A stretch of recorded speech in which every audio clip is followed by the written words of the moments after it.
Olá, povo de Deus. É muito bom estar aqui com você mais essa manhã com Deus. Vamos juntos nos colocar na presença de Deus para que de forma consciente possamos adorar a Deus em espírito e em verdade. Bom dia, irmão Paulo. Hoje nós vamos meditar juntos com base no tabernáculo de Moisés. 6 estações, uma a cada 10 minutos. Nós estamos hoje em Atos dos Apóstolos, o capítulo de número 3, e o nosso primeiro verso é o 26. Diz assim: tendo Deus ressuscitado o seu servo. Tendo Deus ressuscitado o seu servo. Ele está falando, é o apóstolo Pedro, falando de Jesus, fazendo ênfase em sua morte e também ressurreição. Jesus havia dito que quando ele fosse levantado, a multidão que estava lhe ouvindo, os judeus, iriam saber que ele é o eu sou. E esse ser levantado é quando ele foi levantado no madeiro. O madeiro, para o judeu e para a Bíblia e para Deus, é uma morte maldita. É a pior morte que existe. Não há outra morte igual a esta. E Jesus morreu da morte maldita. Mas Jesus disse que quando ele passasse pela morte, logo em seguida, quem estivesse prestando atenção nesse evento perceberia uma diferença na morte de Jesus, em distinção à morte de todos os outros homens que morreram crucificados. É interessante, há um filme, não sei qual é o nome do filme, que aparece à época de Jesus, e há uma cena em que o cavaleiro romano, ele vai andando pela estrada e ele vai olhando de um lado e para o outro, dezenas de pessoas crucificadas. Então a morte de Jesus na cruz, ela foi igual à morte de dezenas de outras, de centenas de outras pessoas. Todo mundo que caía na maldição do judeu, do romano, era crucificado. Bom dia, Lídia. Ele era crucificado. E Jesus caiu na mão dos romanos, vamos assim dizer. Ele também foi crucificado. Um prego numa mão, um prego na outra mão, um prego no pé. Jesus foi crucificado. Mas aqui em Atos, capítulo 3, o verso 26, diz que, tendo Deus ressuscitado o seu servo, ele não permaneceu no túmulo, diferente de toda a humanidade. O Pai foi até onde o Filho estava, por meio do Espírito Santo, e com poder o resgatou da morte, e o fez subir aos céus e assentar à direita do Pai. E esse texto, eu quero que vocês prestem bem atenção na leitura do texto, porque eu coloquei o texto aqui para nós meditarmos hoje. E um pouco antes de iniciar a live, eu fui olhar qual era o primeiro texto que nós iríamos ler. E quando eu li o texto, eu quase caí de costa. Quando eu li esse texto, eu falei, eu não acredito que isso está escrito no texto. Eu nunca tinha observado essa conexão que existe dentro do texto.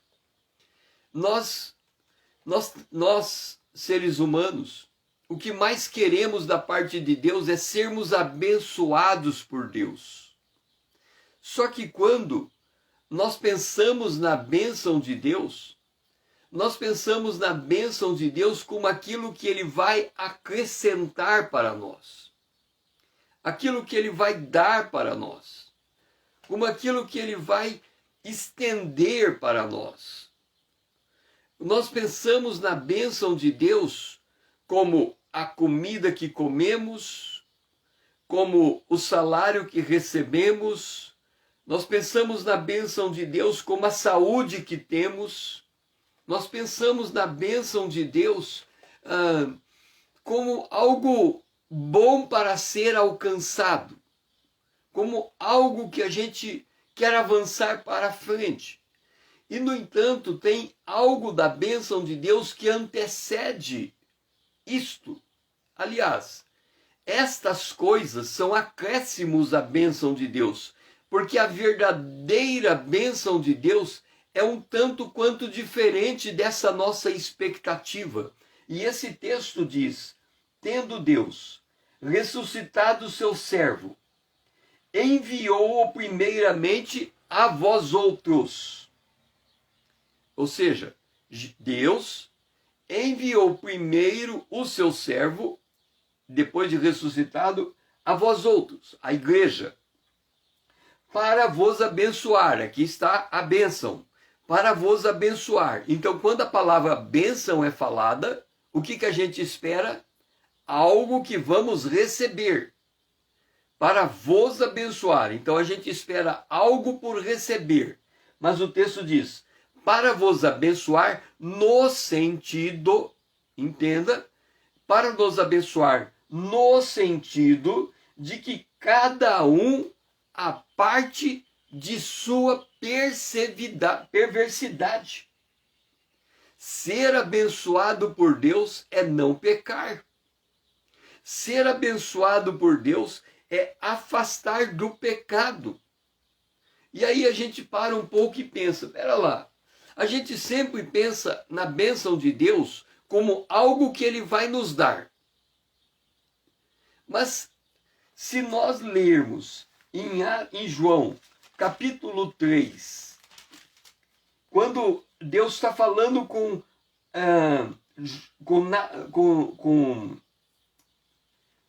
Deus está falando com Nicodemos.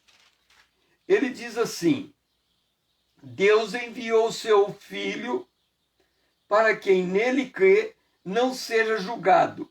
O que não crê já está julgado. O que não crê já está julgado. O apóstolo Paulo, ele vem e vai dizer: a ira de Deus está derramada. Quer dizer, quando Deus olha para esse mundo, é como se ele fosse pegar o pecador e fosse macetando o pecador. Porque o pecado de Deus, o pecado é algo incompatível com Deus. Porque o pecado é algo que Deus odeia, abomina.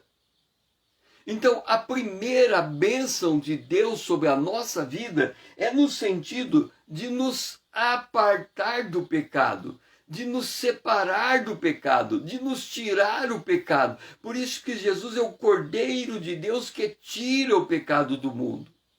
E nessa primeira estação, nós precisamos ganhar consciência de que Deus nos abençoa, nos afastando do mal. Esta é a primeira das bênçãos de Deus. E nós temos que refletir, porque isso custou a vida de Jesus. Pai, eu glorifico o teu nome, porque o Senhor nos abençoa, nos tirando do pecado. O Senhor nos abençoa, nos tirando da ignorância. O Senhor nos abençoa, nos tirando da perversidade. O Senhor nos abençoa, nos desarraigando desse presente século mau. O Senhor nos abençoa só pelo fato de nós pararmos de fazer aquilo que o Senhor abomina. Por isso nós glorificamos a Ti, porque o Senhor nos libertou do pecado, para estar aqui na Tua presença, para adorar o Teu nome. Esta é a nossa oração, em nome de Jesus, o Teu Filho amado. Amém. Bom dia, Rita. Seja bem-vinda. Nós estamos em Atos capítulo 3 e agora no verso de número 22. Disse, na verdade, Moisés: o Senhor vos suscitará dentre vossos irmãos um profeta semelhante a mim? A ele ouvireis em tudo quanto vos disser.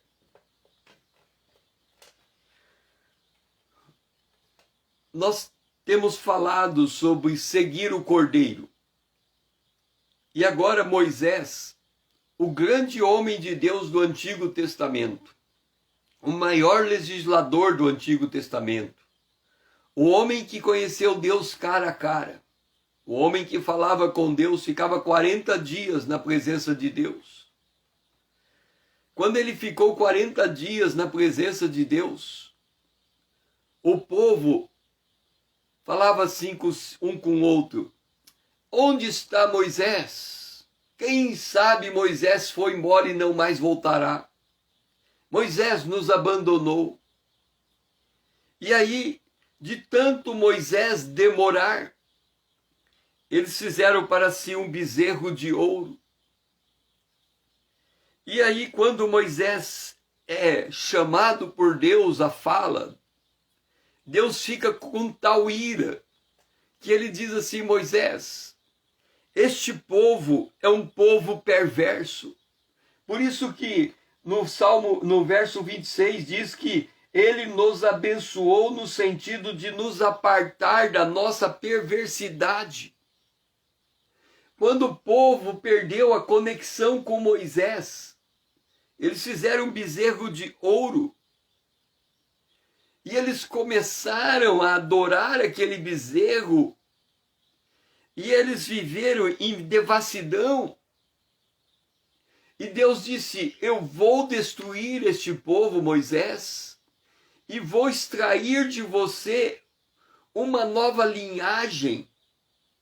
Eu vou começar uma nova nação a partir de você. E Moisés disse: Senhor, o que vão dizer de ti? Que tirou um povo da escravidão do Egito e não teve poder, não teve capacidade, não teve força de levar esse povo para a terra prometida. Se o Senhor destruir esse povo no deserto, o que será do teu nome? E Deus suspendeu a ira. E Moisés desceu e chamou o povo à fala. E disse: onde que vocês estavam com a cabeça? Ele diz: Arão, como que você me faz um bezerro de ouro? E Arão chega e diz assim: Moisés, foi assim, o povo me pressionou. Eu peguei e joguei um monte de ouro dentro da panela e saiu o bezerro. Foi uma mágica. O fogo é que moldou esse bezerro. Foi uma mágica, Moisés. Mentindo para Moisés na cara dura. E agora vem Moisés e diz: se eu falei com esse povo, pedindo para eles se afastarem das suas iniquidades, e este povo me ouviu, mas antes deles ouvirem, a praga de Deus desceu sobre o arraial de Israel e 3.000 pessoas morreram. Quando Deus falou comigo, diz Moisés, 3.000 pessoas morreram. Morreram na sua iniquidade, morreram no seu pecado. Porque quando Deus fala, tem o lado abençoador, mas também tem o lado santificador.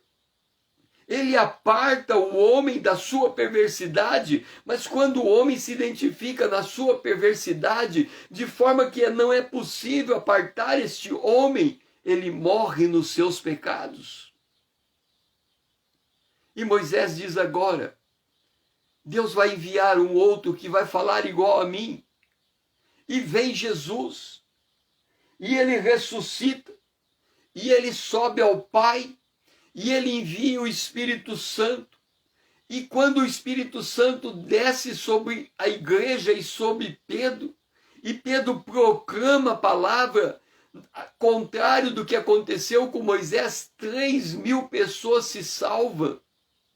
3.000 pessoas se largam da sua iniquidade e se aproximam diante de Deus arrependidas, porque eles clamaram, Senhor, eles dizem para Moisés, depois de ouvirem a mensagem, eles dizem a Moisés, que faremos, irmãos? Que faremos? E Moisés, eles dizem a Pedro, né? O que faremos, Pedro? E Pedro diz, arrependei-vos, e cada um de vós seja batizado em o nome de Jesus para a remissão dos vossos pecados. Depois é que ele vai dizer, e recebereis o dom do Espírito Santo. Nós somos uma casa santa. A presença do Espírito de Deus habita em nós. Ele olha pelos nossos olhos. Ele ouve pelos nossos ouvidos. Ele fala pela nossa boca. Ele sente o cheiro pelo nosso nariz. Ele sente o calor pelas nossas mãos. E quando os nossos olhos olham para a iniquidade, o Senhor não pode ouvir as nossas orações. Quando o nosso coração se deixa manchar pelo pecado, o Senhor não pode se alegrar com a nossa presença. Quando nós nos deixamos envolver por este mundo, o Senhor não consegue ter o prazer com a nossa presença. Há uma quebra de comunhão. E aí quando Pedro vem e diz, ele ressuscitou primeiramente para vos abençoar, no sentido de apartar você da sua perversidade. Ele está dizendo que há um novo profeta, a ele devemos ouvir, e esse profeta, ele vai nos dar vida, e vida abundante, completamente diferente da vida em perversidade e iniquidade. É uma vida completamente nova, é um caminhar completamente novo, é uma maneira diferente de enxergar as pessoas. Nós olhamos para pessoas e nós vamos enxergá-las diferente, porque vamos enxergar a imagem de Deus. Então, ele vem e diz, Moisés, o Senhor vai levantar um profeta, e quando ele falar, ouça o que ele vai dizer e faça o que ele pedir. Jesus disse que quando nós guardamos a sua palavra em nosso coração, nós permanecemos nele. Guardei a tua palavra no meu coração, para eu não pecar contra ti. O temor a Deus é o princípio da sabedoria, e quem teme a Deus se aparta do mal. Então o Senhor está nos chamando esta manhã para nos apartarmos do mal, apartarmos daquilo que desagrada a Deus, nos recolher na presença de Deus, buscando as coisas que pertencem ao reino de Deus, deixando de lado aquilo que incomoda o coração de Deus. Pai, nós oramos a Ti, porque o Senhor tem cuidado de nós, o Senhor tem zelo de nós, o Senhor nos olha como uma preciosidade do Senhor, e que nesta manhã a gente reconheça que o primeiro aspecto da Tua bênção é nos separar e nos apartar de toda forma de perversidade. Queremos ouvir o Senhor e seguir o que o Senhor está dizendo. E a primeira coisa que o Senhor está nos dizendo nesta manhã é que a Tua bênção é nos separar dos nossos pecados. Nós oramos em nome de Jesus. Amém.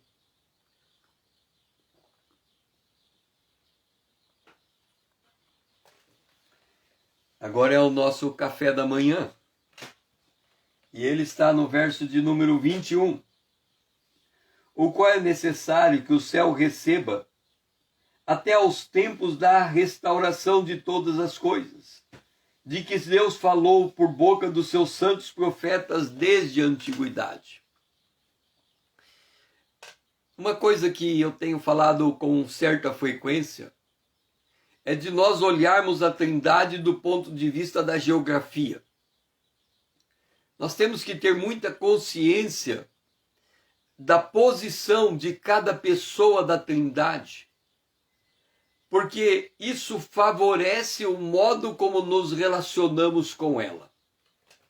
Porque muitas vezes nós lemos uma palavra na Bíblia e aquela palavra a gente olha para ela e a gente não entende. E a gente acaba falando tolice. Tolice no sentido assim, Deus não se contradiz na sua palavra. Então se ele diz uma coisa e ele diz outra, e quando a gente olha para essas duas palavras, e a gente não entende as duas palavras, as duas são de Deus, mas uma eu não entendo, a outra eu entendo. Como que eu devo me comportar quando eu leio uma palavra que eu não entendo e eu leio uma palavra que eu entendo? Eu tenho que me apegar à palavra que eu entendo e congelar a palavra que eu não entendo até entendê-la. Eu não posso desprezá-la, eu não posso descartá-la, mas eu também não posso dizer que eu sei o que ele está falando. Então eu tenho que pegar essa palavra e congelar. E pegar a palavra que eu entendo e ficar comigo. Eu vou dar duas palavras para vocês entenderem o que eu estou dizendo. Aliás, vou dar três, senão vocês não vão entender. A primeira palavra, Jesus disse, o Espírito Santo habita em mim. Ele falou, o mundo não o conhece, mas nós o conhecemos porque ele habita em nós. Paulo fala, vocês não sabem que vocês são o templo do Espírito Santo e que o Espírito Santo habita em vocês? Então eu sei que o Espírito Santo habita em mim. Quando eu leio a Bíblia, eu sei que Jesus ressuscitou e subiu ao céu. Está escrito aqui.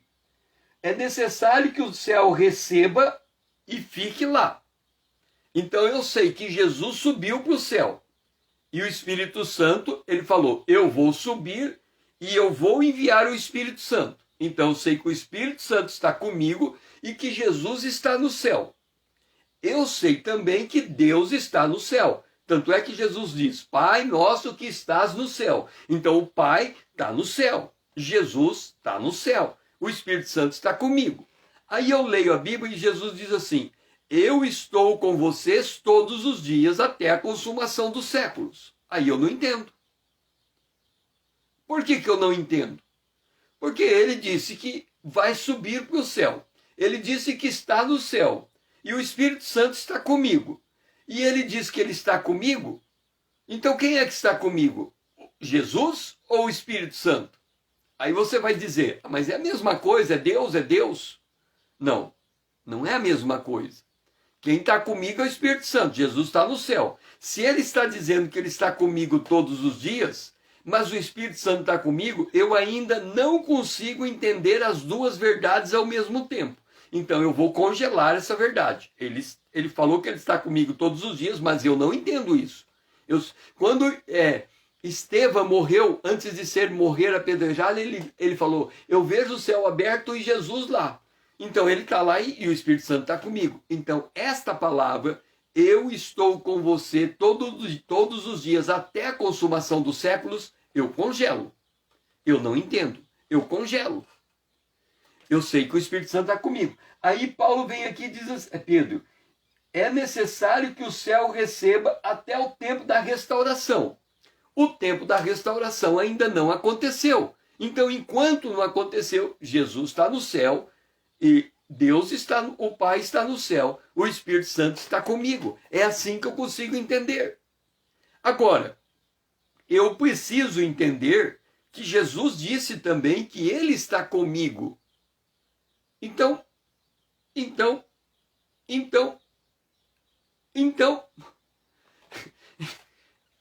eu preciso entender.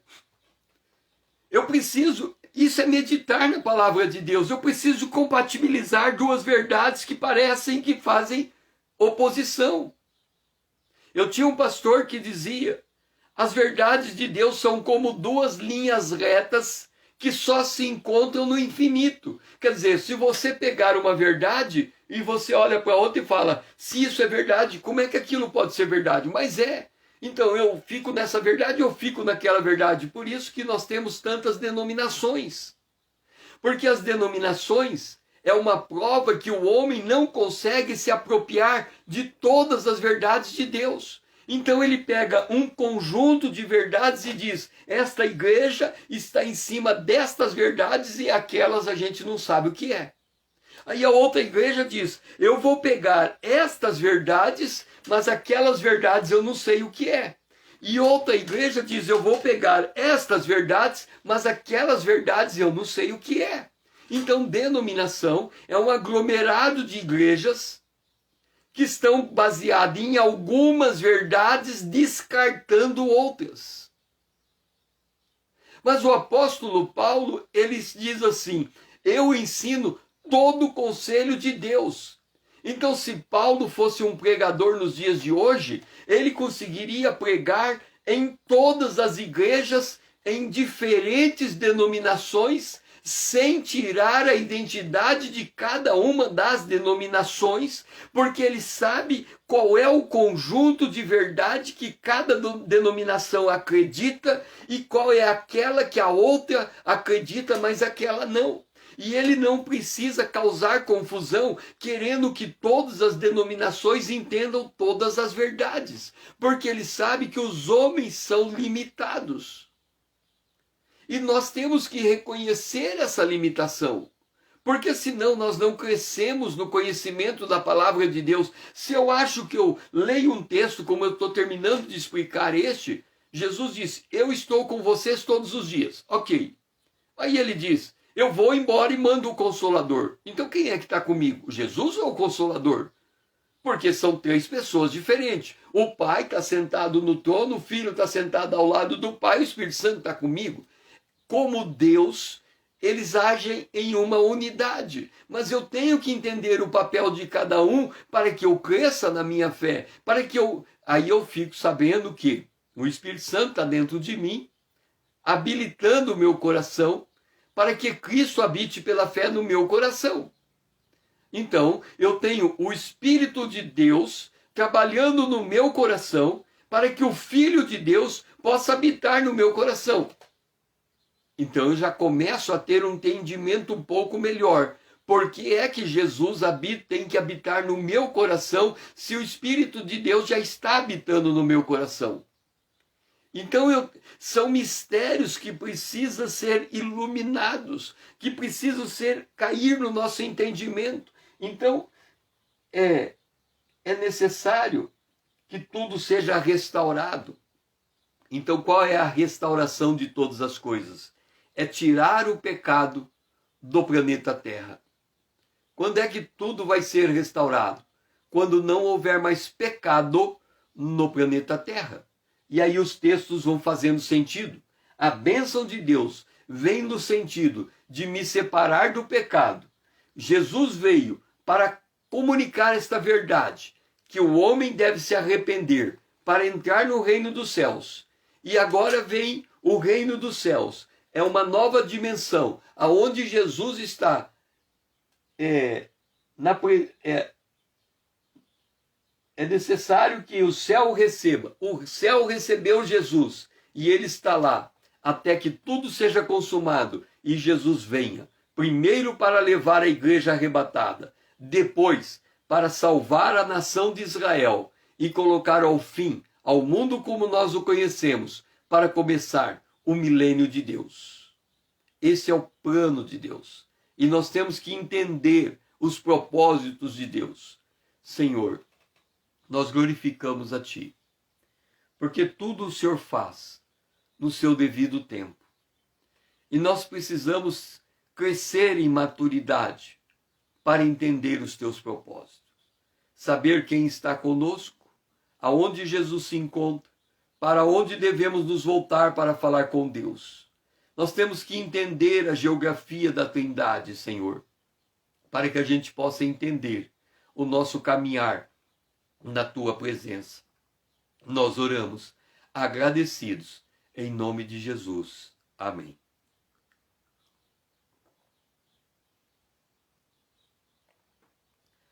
Nós vamos agora para a nossa quarta estação. E a nossa quarta estação está no verso 20. A fim de que da presença do Senhor venham tempos de refrigérios, e que ele envie o Cristo que vos foi designado, que já vos foi designado, Jesus.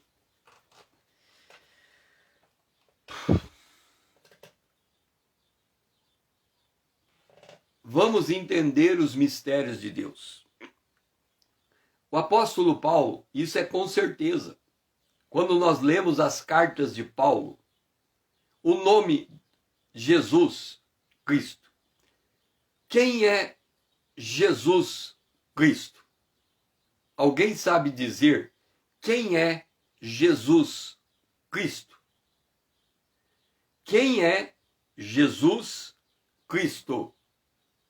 Alguém sabe dizer quem é Jesus Cristo? À luz da Bíblia, quem sabe dizer quem é Jesus Cristo à luz da Bíblia? Quem é Jesus Cristo à luz da Bíblia? Você sabe quem é? Jesus Cristo à luz da Bíblia, quem é? Quem é Jesus Cristo à luz da Bíblia? Lucas, capítulo 24. Jesus encontra dois discípulos caminhando. E aí eles vão dizer Jesus Cristo à luz da Bíblia. Quem é Jesus Cristo? Quem é Jesus? Ele aqui, a identidade dele. Ele é filho de Deus, mas isso não é a identidade dele. Ele é a filiação dele. É de quem ele é filho. Eu estou perguntando quem é a identidade dele. Quem é Jesus Cristo? Então eles vão dizer quem é Jesus Cristo. Está no Lucas capítulo 24, verso 19. Será que você não sabe quem é Jesus Cristo?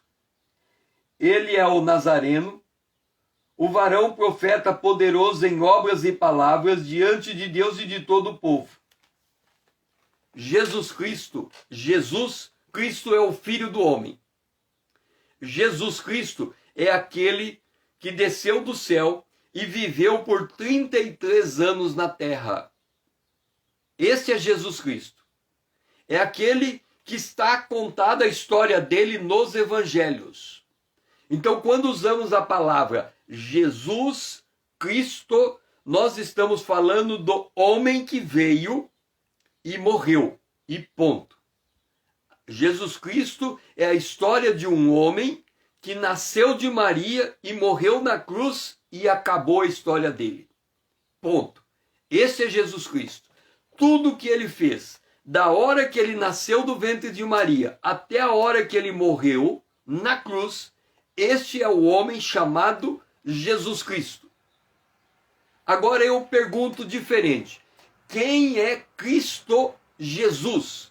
Eu perguntei primeiro quem é Jesus Cristo.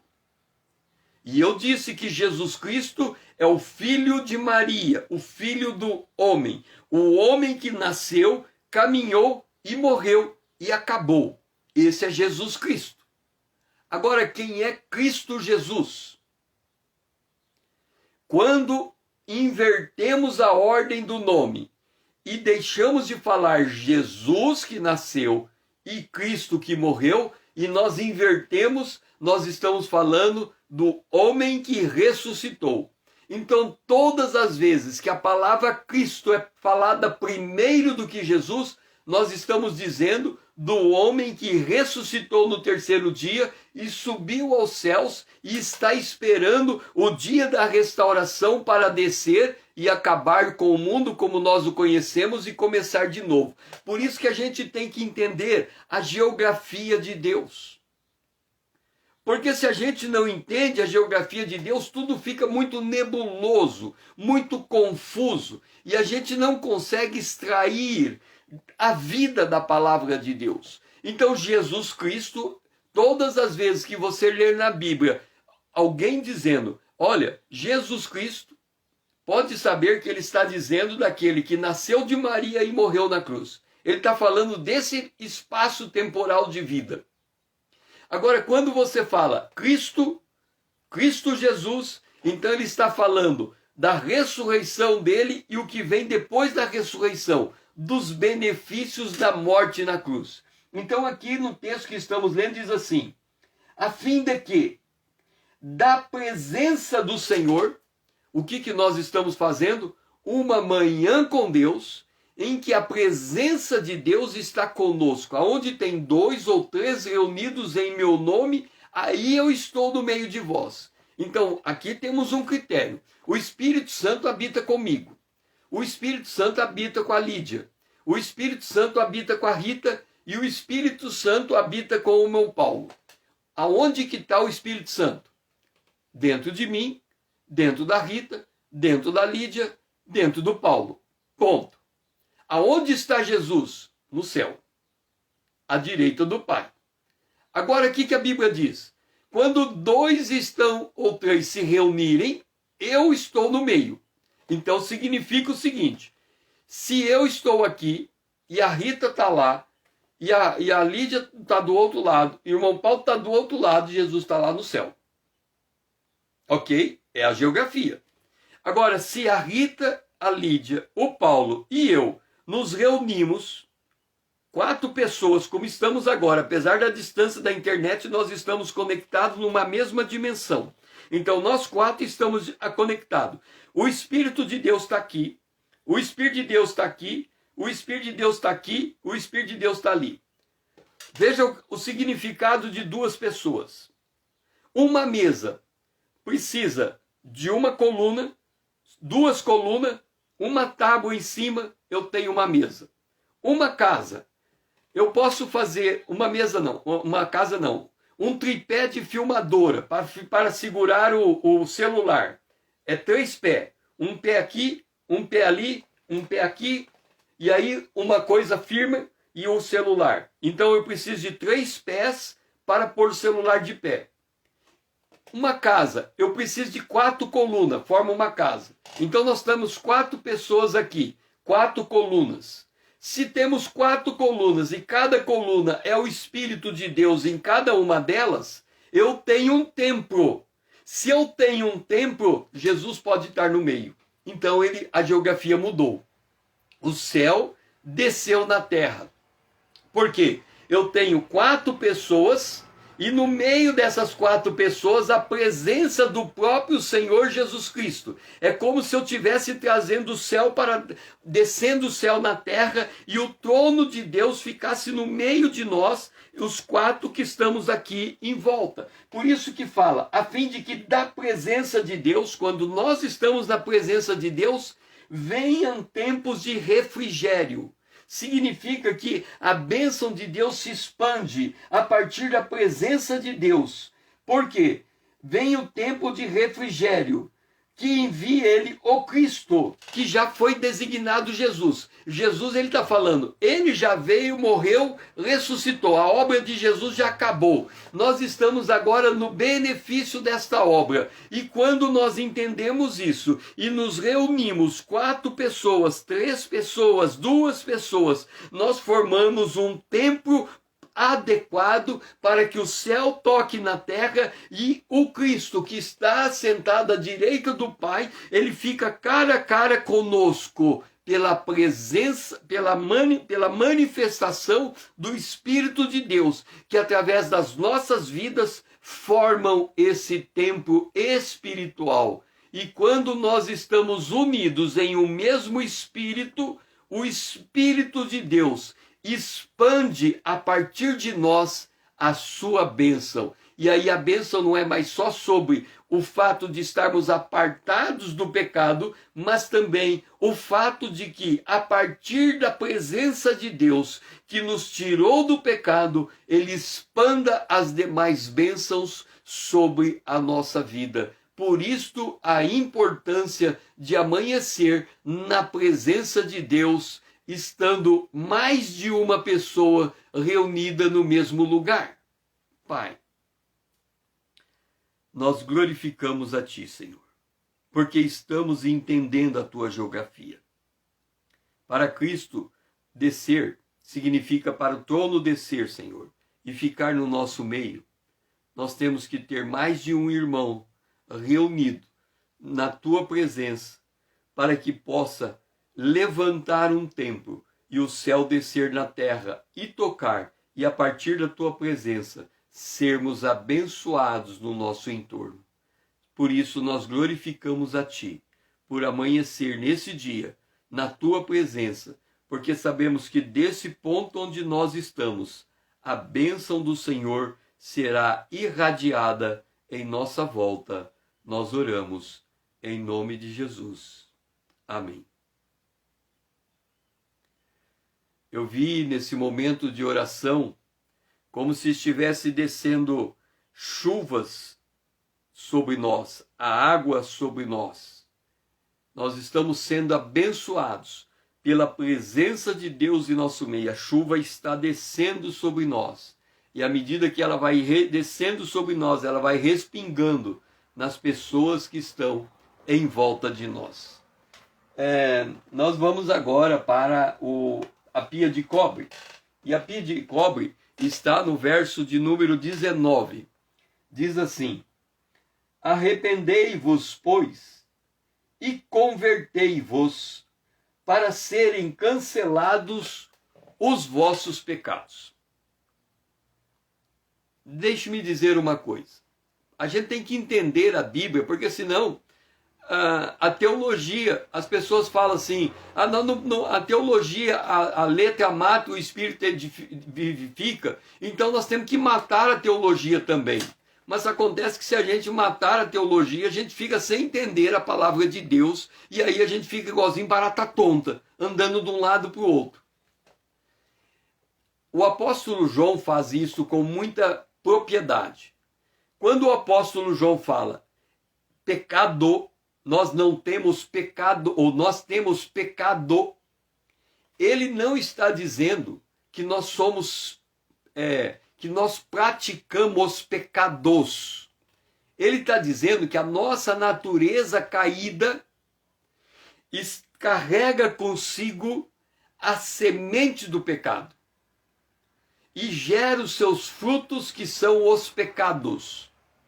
Então, quando a Bíblia diz pecado no singular, ela está dizendo a raiz do mal. E quando ela diz pecados no plural, ela está dizendo a prática decorrente desta raiz. Então aqui diz assim: arrependei-vos e convertei-vos. Duas coisas: se arrependa e se converta. O arrependimento, ele gera um novo nascimento. Então, quando eu me arrependo, eu estou, na verdade, dizendo: eu andava em perdido, mas Jesus morreu na cruz por causa dos meus pecados e ressuscitou para me justificar. Eu me arrependo de viver voltado para mim e recebo Jesus como meu Senhor e Salvador.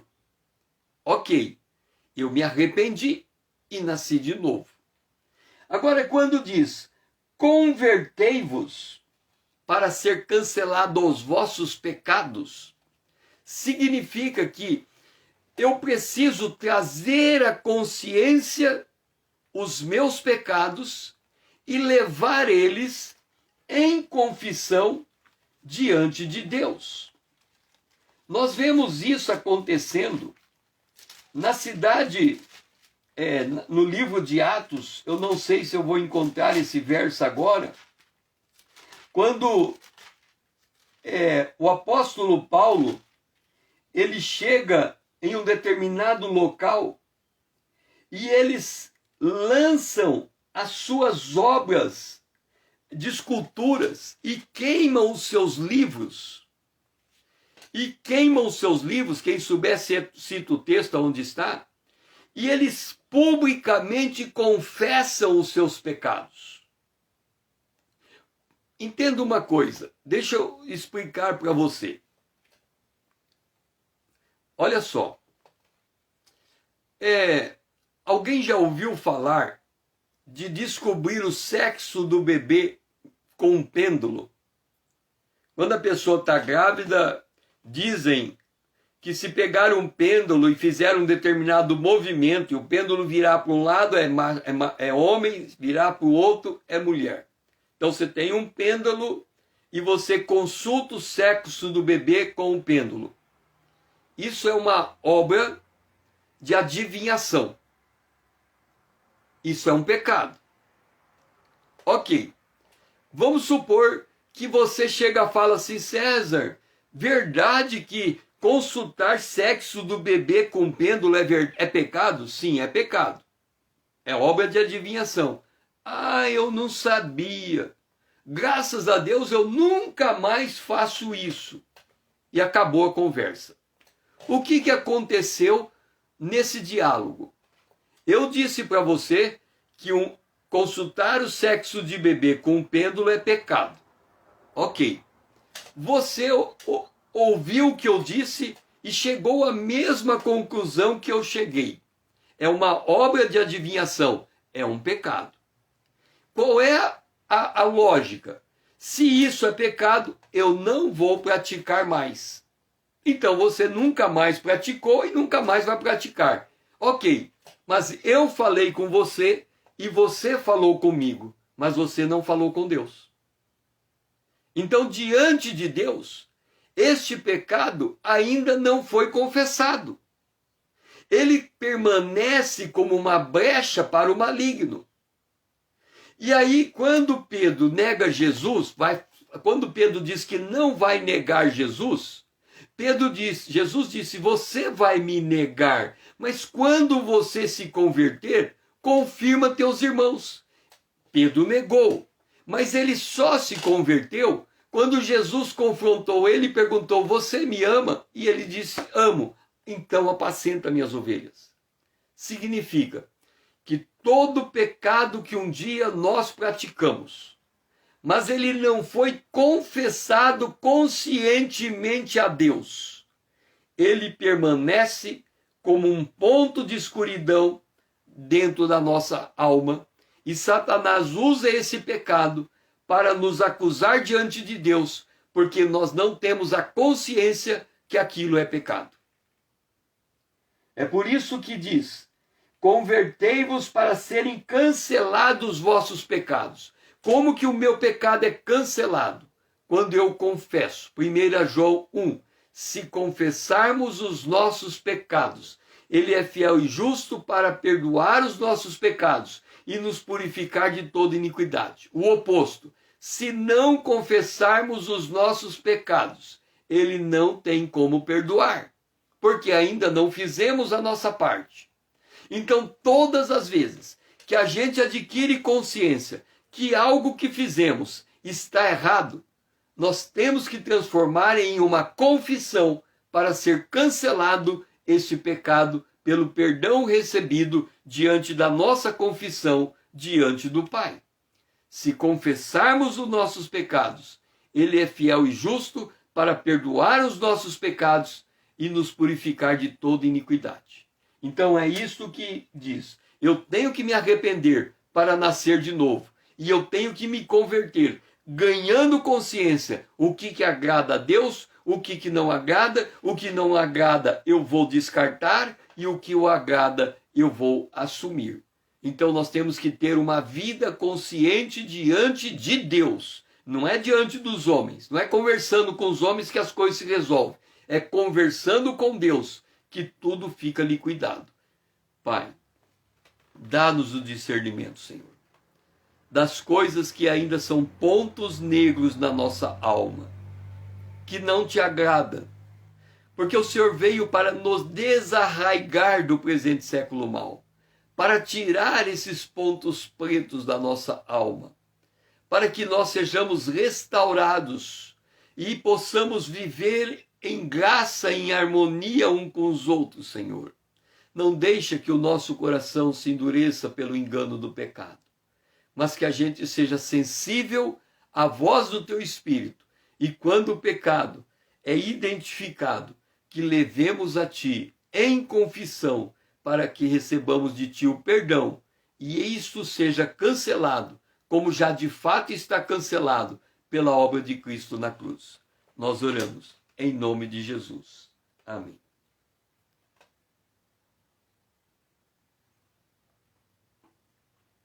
Vamos para a nossa última jornada.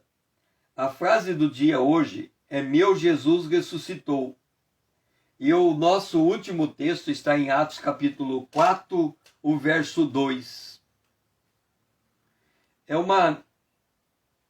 Os discípulos estavam sendo presos porque eles estavam ressentidos, porque os discípulos, por ensinarem os discípulos, Pedro e João, a nos ensinarem o povo e anunciarem em Jesus a ressurreição dentre os mortos. Geografia de Deus. Eles anunciaram em Jesus. Por que ele está usando o primeiro nome de Jesus?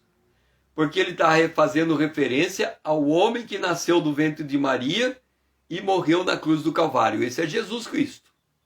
Então, se ele está dizendo que ele está ensinando que Jesus ressuscitou, significa que Pedro e João está contando para todo mundo o significado da morte de Jesus na cruz. Geografia de Deus. Olha como todo esse entorno de Atos capítulo 3 e o início de 4 está em volta daquilo que Deus fez com Jesus. Por que Deus? Geografia de Deus. Jesus, ele esvaziou. Ele se tornou homem. Ele viveu 33 anos entre nós. Os 4 evangelhos contam a história deste homem Jesus, que durante 33 anos ele nasceu sem pecado e ele viveu sem pecado. Se o salário do pecado é a morte, Jesus não podia morrer. Ele não tinha pecado. Prova que ele não tinha pecado e ele não precisava morrer é que um dia ele se glorificou diante dos seus discípulos. E os seus discípulos disseram: vimos a sua majestade. O rosto luz como de sol e as vestes brancas como a luz. Ali está um homem santo, verdadeiramente homem e verdadeiramente Deus, mas que enquanto viveu como homem, se recusou usar os poderes de Deus e viveu como servo, cheio do Espírito de Deus, e foi obediente desde o seu nascimento até a sua morte, e morreu por morte de cruz. Mas ao terceiro dia ressuscitou. E ao ressuscitar, se ele morreu por causa dos nossos pecados, ele pagou o preço por nós, e se ele ressuscitou para nos declarar justos diante de Deus. Esta é a obra da ressurreição. Os fariseus, os sacerdotes, os saduceus não queriam que esta verdade fosse comunicada, porque eles ensinavam que o homem só era salvo mediante as suas próprias obras, que os homens eram salvos desde que cumprissem com os requisitos da lei. Então, a avaliação de um fariseu em cima de um outro ser humano. Era a capacidade que o homem tinha de obedecer os mandamentos. Mas o apóstolo Paulo, falando do ser humano em geral, ele diz: todos pecaram, destituídos foram da glória de Deus. Não há na terra nenhum justo, nenhum sequer. Não há ninguém que pratique o bem. Não há nenhum. Por quê? Porque a raça caída, o homem caído, ele não tem nada dentro dele que sirva a Deus. Ele já está condenado, ele já está morto nos seus delitos e pecados. Vem o apóstolo João, vem o apóstolo Pedro, vem o apóstolo Paulo e vão ensinar a mesma coisa. Jesus morreu pelos nossos pecados. A salvação é pela graça mediante a fé. Não vem de obras, para que ninguém se glorie. O homem está liberto da lei, porque agora a lei dele é a lei do amor.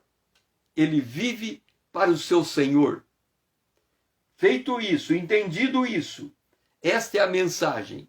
E por causa desta mensagem, prenderam João, prenderam Pedro, os recolheram no cárcere até o dia seguinte, porque já era tarde.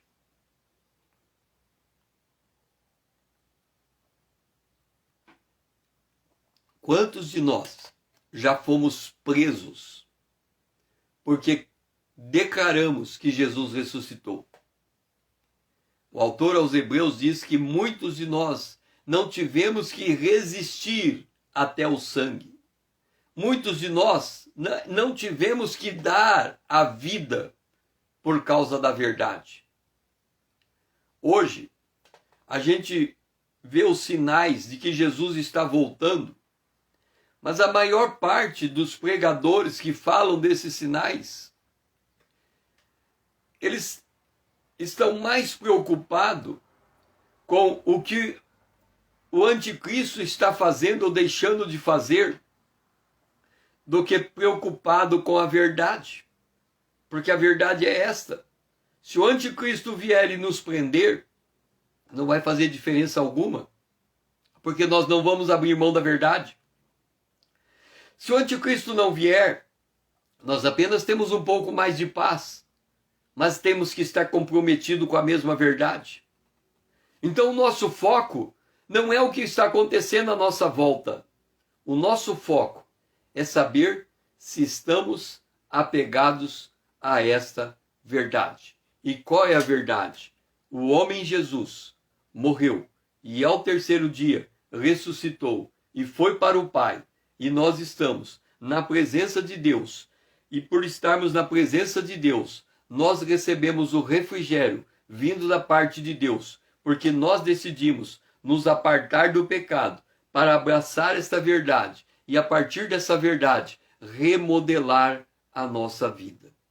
Que nesse dia nós possamos estar conscientes que Jesus ressuscitou e vamos pensar na geografia de Deus.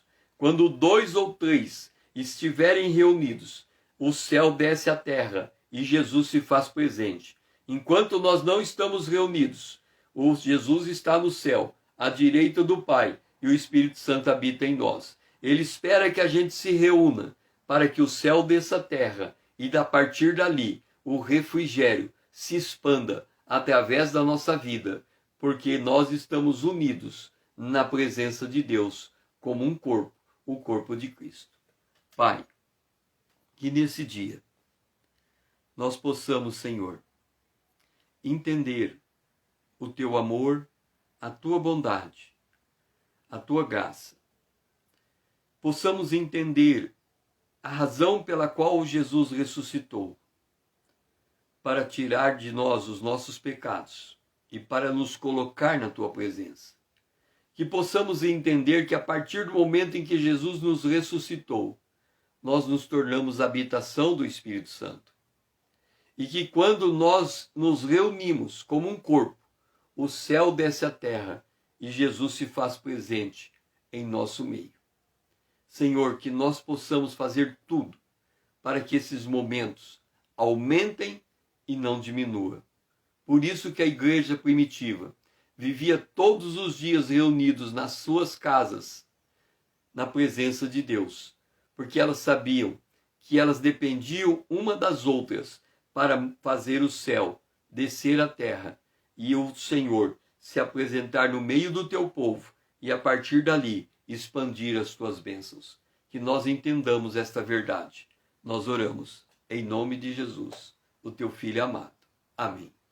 Que o Senhor seja louvado. Estamos terminando mais uma manhã com Deus. Aguardo você, se o Senhor assim permitir, na mesma hora, amanhã. Que o Senhor nos abençoe.